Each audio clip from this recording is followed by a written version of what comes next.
BRS టార్గెట్గా విమర్శనాస్త్రాలు సంధించారు మంత్రి పొంగిరెడ్డి శ్రీనివాసరెడ్డి. గత ప్రభుత్వం పేదవారి కలను కలగానే మిగిల్చిందన్నారు. అయితే రేవంత్ నాయకత్వంలోని ప్రజాప్రభుత్వం పేదల సంక్షేమానికి కట్టుబడి ఉందన్నారు.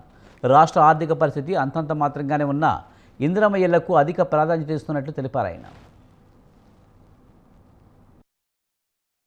ప్రభుత్వానికి కనీసం సోయి కూడా మర్చిపోయి పేదవాడి కోరికని, పేదవాడి ఆలోచనని, పేదవాడి కళని ఆనాటి ప్రభుత్వం కలలానే మిగిలిస్తే ఈ పేదోడి ప్రభుత్వం ఈనాడు అధికారంలోకి వచ్చిన తర్వాత నిజంగా నేను అబద్ధం చెప్పటంలా ఈనాడున్న ఆర్థిక పరిస్థితుల్లో ఇళ్ల మీద 22,50,500 కోట్ల రూపాయలు 22,500 కోట్ల రూపాయలు ఈ రాష్ట్ర ప్రభుత్వం ఈ సంవత్సరం ఖర్చు పెట్టే పరిస్థితుల్లో లేదు.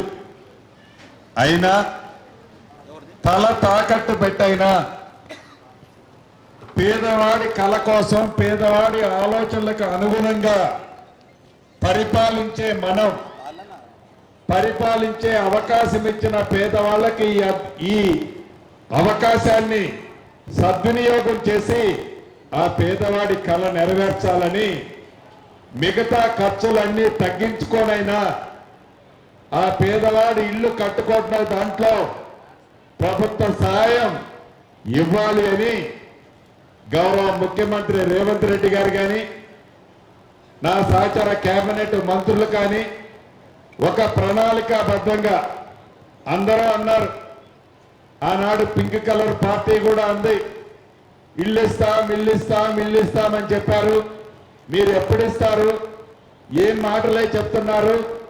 ఇచ్చేటప్పుడు వాళ్ళు కట్టుకునేది ఎప్పుడు అనే నిందల మోపాలని ప్రయత్నం చేశారు. ఆనాటి ప్రభుత్వం